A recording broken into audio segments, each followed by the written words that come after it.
Assalamualaikum warahmatullahi wabarakatuh. Kembali lagi pada mata kuliah kita, Statistik Bisnis. Kali ini kita akan belajar untuk pertemuan ke-10. Pada minggu ke-9, kita sudah belajar bagaimana cara melakukan uji hipotesis jika sigmanya diketahui.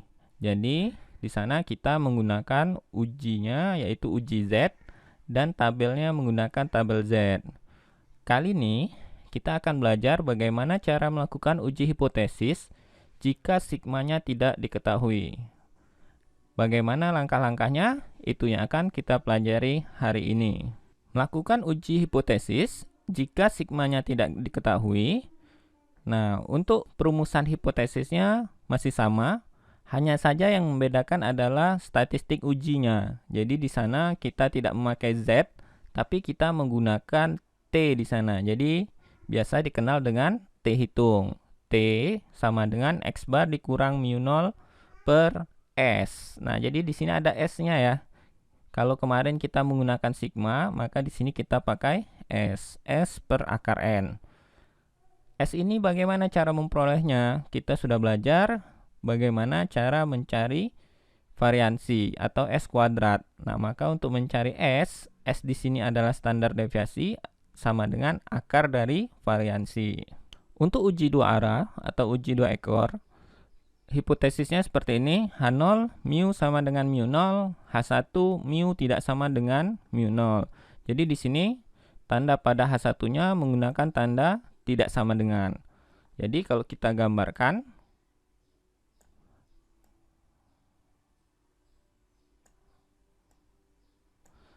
nah karena dia tidak sama dengan, tentunya bisa kurang dari atau bisa lebih dari ya. Oleh karena itu, daerah penolakannya ada dua, yaitu sebelah kiri dan sebelah kanan. Nah, nanti di sini kalian akan mencari T tabelnya. Nah, di sini juga mencari T tabel.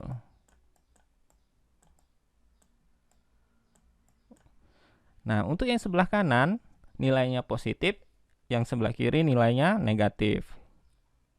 Dan seperti biasa, karena ekornya dua, tentunya alfanya nanti jangan lupa harus kalian bagi dua. Jadi misalnya kalau alfanya 0,1, maka di sebelah kirinya 0,05, sebelah kanannya 0,05.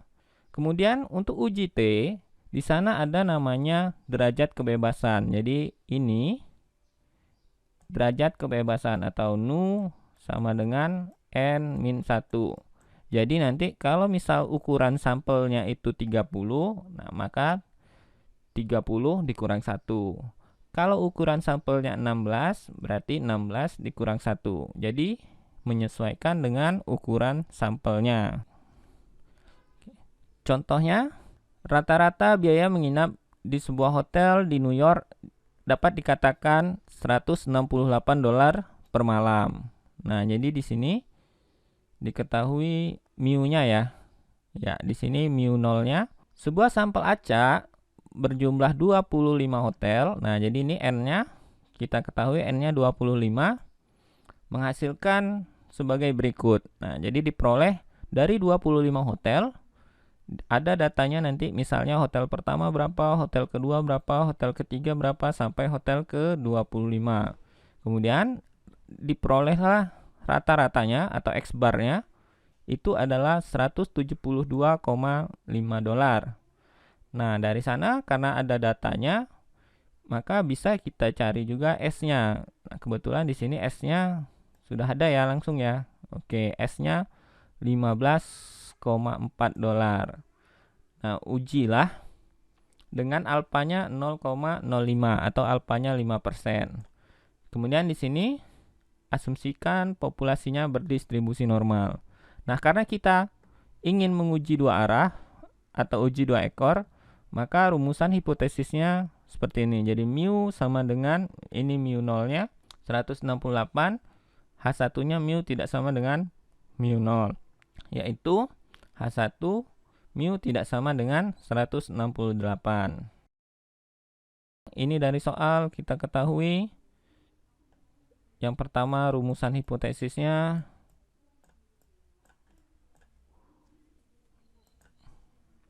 Nah, kemudian kita cari di sana. Karena sigmanya tidak diketahui, maka tentunya kita akan menggunakan uji T. Jadi di sana kita cari T hitungnya, T n-1 atau T hitung sama dengan X bar dikurang mu dibagi S per akar N.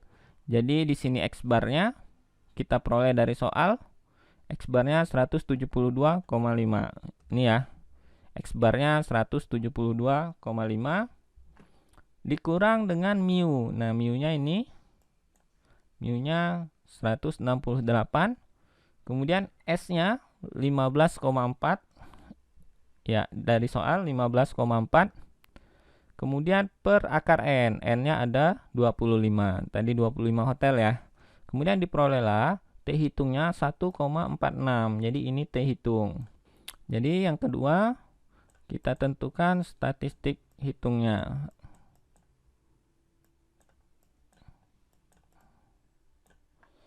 Nah, selanjutnya kita tentukan daerah kritisnya.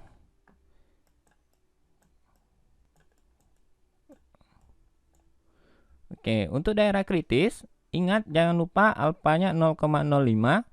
Karena ekornya 2 atau uji dua arah, maka alfanya kita bagi 2. Jadi sebelah kiri itu 0,025, sebelah kanan 0,025. Nah, tadi kita peroleh derajat kebebasannya atau nu-nya itu kan n-1 ya. Jadi n-nya itu 25, kita kurang 1, berarti sama dengan 24. Nah, sebenarnya jadi tadi alfanya itu adalah 0,05 atau sama dengan 5% ya. Nah, untuk tabel T sendiri kalau kita lihat, nah seperti ini. Jadi tadi kita ingin mencari nu-nya. Nu-nya itu 24. Kemudian dua arah. Nah, jadi di sini ini nu-nya ya. Ya, derajat kebebasannya kita cari dulu 24. Nah, maka kita lihat di tabel ini yang 24. Ya, ini 24. Berarti barisnya yang ini ya. Oke. Nah, kemudian kita lihat, kita ujinya one tail atau two tail. Nah, karena kita ujinya two tail, berarti kita melihatnya yang atas. Nah, two tail kita berapa? Tadi kita two tail alfanya itu 5%. Maka kita lihat alfa 5%, yaitu yang kolom kedua ya, 5%. Kemudian ini kita tarik ke bawah. Ya, sampai ketemu. Nah, maka kita peroleh T hitungnya. Kita peroleh T tabelnya. Maka kita peroleh T tabelnya itu adalah 2,064. Jadi T tabelnya adalah 2,064. Nah, kita kembali lagi. Nah, di sini 2,064 ya. Iya. Oke, kalau kita lihat di sini negatif, maka cukup kita beri tanda negatif jadi min 2,0639 ya. Tadi kita lihat di tabel jadi 2,064, nggak apa-apa. Nah, untuk yang sebelah kanan itu yang nilai positifnya. Jadi sini nilai negatifnya, yang sebelah kanan nilai positifnya. Nah, kemudian kita lihat T hitung kita berapa? T hitung kita adalah 1,46. Jadi 1,46 tentunya berada di sebelah kiri 2 ya. Berarti kira-kira di sini. Nah, sedangkan daerah penolakannya yang ini. Nah, sehingga kalau kita lihat H0-nya tidak ditolak ya. Jadi kesimpulannya, H0 tidak ditolak.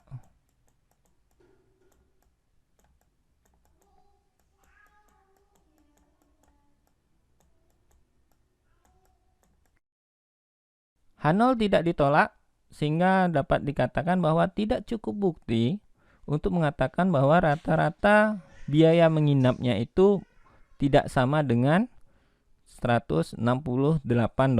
Nah, jadi ini kesimpulan yang ini kita ambil dari H1 ya. Nah, karena biasanya H1 inilah yang dicari oleh peneliti. Jadi kita kembali lagi, ternyata tidak cukup bukti untuk mencapai H1. Demikian materi kita untuk hari ini. Nah, jadi hari ini kita belajar bagaimana cara melakukan uji hipotesis jika sigmanya tidak diketahui. Jangan lupa tugasnya dikerjakan. Wassalamualaikum warahmatullahi wabarakatuh.